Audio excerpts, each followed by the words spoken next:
Tensions between Azerbaijan and Armenia are boiling over again. Russian news reports say fresh border clashes have left at least 2 Armenian soldiers dead. The fighting is the latest in a string of skirmishes between the two neighbours over the Karabakh region. While Russia remains the main peacekeeping force, France has taken recent steps to insert itself into the long-running dispute, a move Baku has broadly criticised.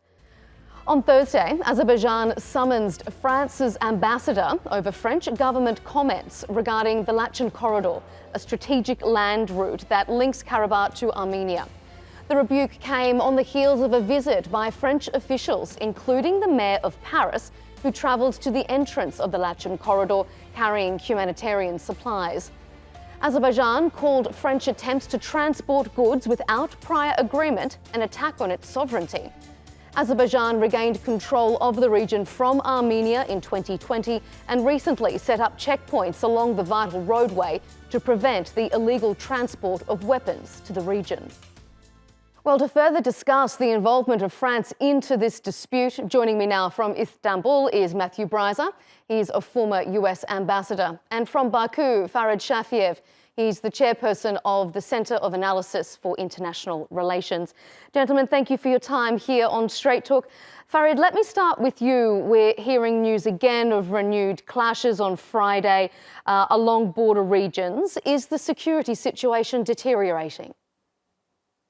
Well, it's not the first clashes, so we can assume until we don't have the stable peace treaty and stable situation, such things can happen in the area. And in our problem that the border is not demarcated because for 30 years the border was under Armenian occupation, and now first countries should recognize each other's territorial integrity to work towards peace treaty and then towards the delimitation of their borders.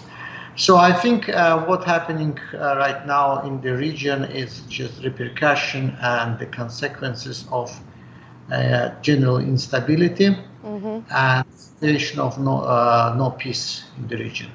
I just want to stay with you, Farid, and ask, France says there is an unfolding humanitarian catastrophe in Nagorno-Karabakh, and that Azerbaijan is preventing French aid from reaching ethnic Armenians in the region. How do you respond to those allegations?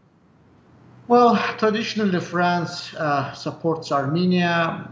France was, and formally still, the member of OEC Minsk Group, which was in charge of the mediation between Armenia and Azerbaijan during 30 years of occupation and the conflict.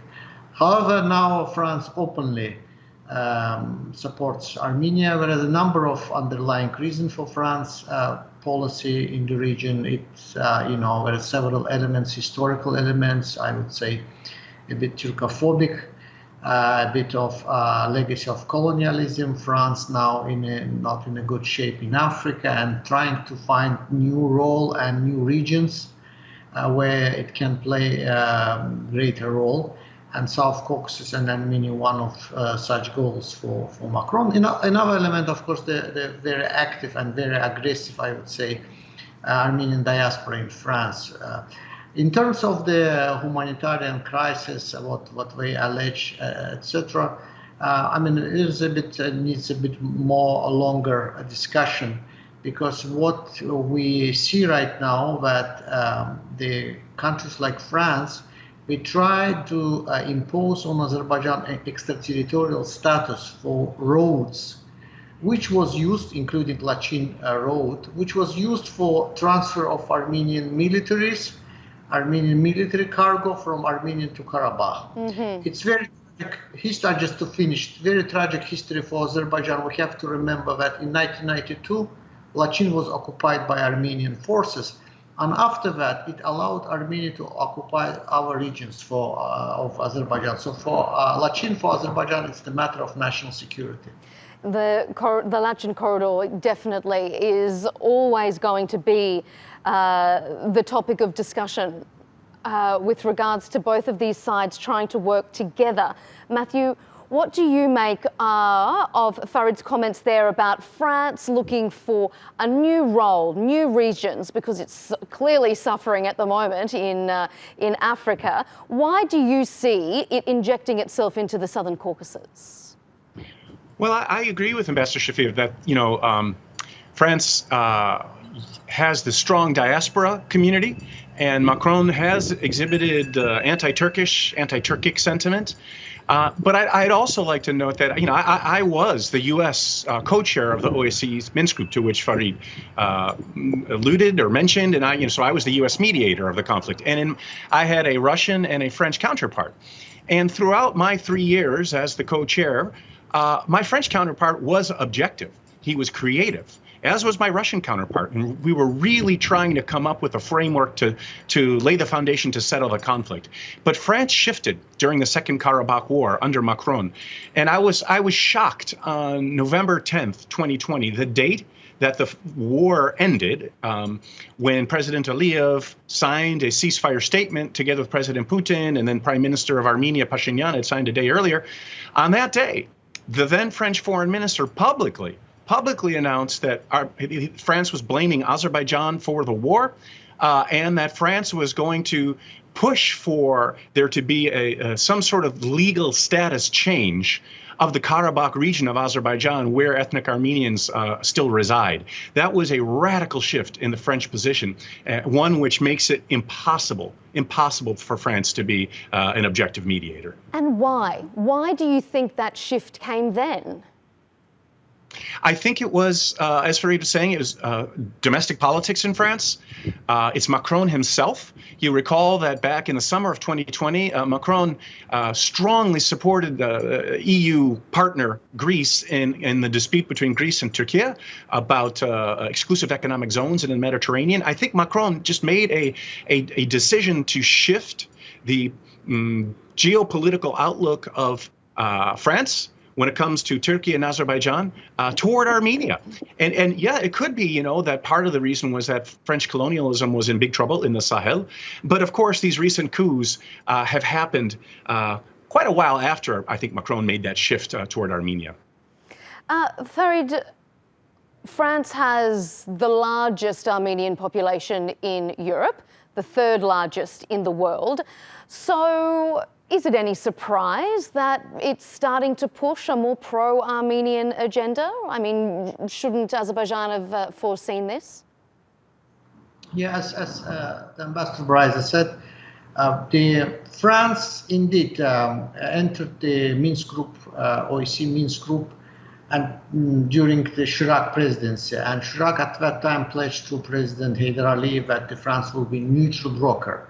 So despite the presence of large and very influential Armenian diaspora, and we're speaking about diaspora, by the way, who has influential figures not only in politics, but in culture, music, and, you name it, in journalism, media, academia. But France more or less maintained a bit of kind of neutrality, which has changed. So it's not only diaspora per se, but it's both factors of the France foreign policy, domestic policy, the geopolitics. But Armenian diaspora also a bit has changed, because before the war of 2020, Armenia was occupying Azerbaijan territories. Basically, Armenia was a winner in this situation. So diaspora did not press much into domestic policy to do something.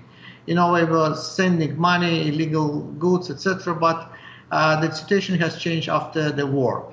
What is indeed troublesome, worrying trend in France's relationship with Armenian diaspora, its own diaspora.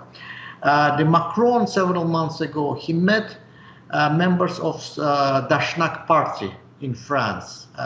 It's the radical wing of Armenian diaspora. Interestingly enough, the Armenian government banned some people whom Macron met to visiting Armenia.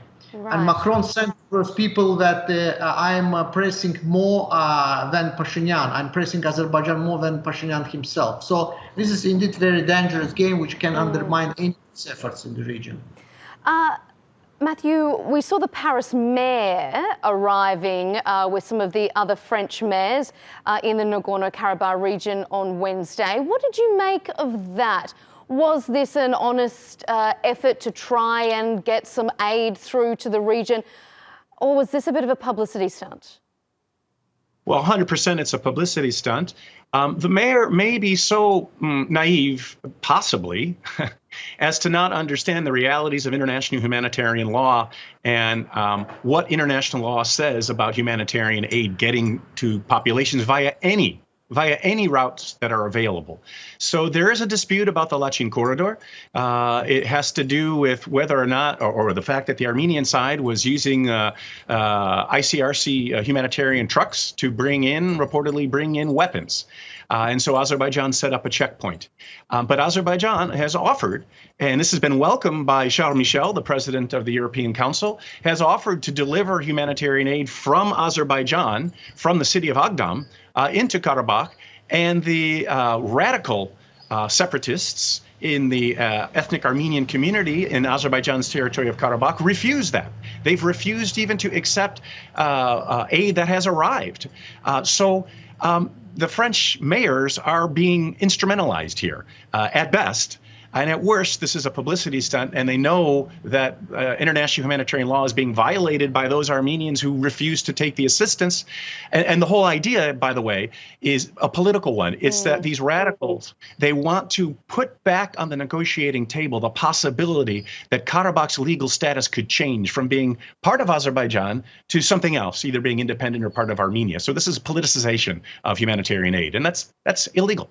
We are almost out of time, but I just have one final question for you, Farid. The 44-day war ended in November 2020 with largely a Russian-brokered peace agreement, but talks are ongoing for an enduring long-term peace agreement. Where are those talks at, and are you hopeful? Well, let's always to have hope, especially if we have both background of diplomatic background. There are several tracks, several platforms. Brussels, the office of Charles Michel, President of the European Council.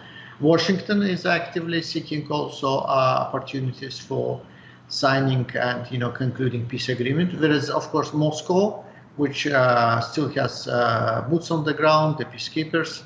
So sometimes those efforts are mutually exclusive, not complementary. Sometimes complementary, but sometimes it's the geopolitical competition. And it's up to, I think, the countries to decide the fate. And in this case, I believe now we're speaking about France, Armenia should finally realize that if they would like to see an Armenian government, the bright future for their own people, they should stop bringing external actors to the region and trying to get peace as soon as possible, which will help both countries to reduce external influences. Gentlemen, Matthew Breiser and Farid Shafiev, we appreciate your analysis. Thanks for joining us on Straight Talk.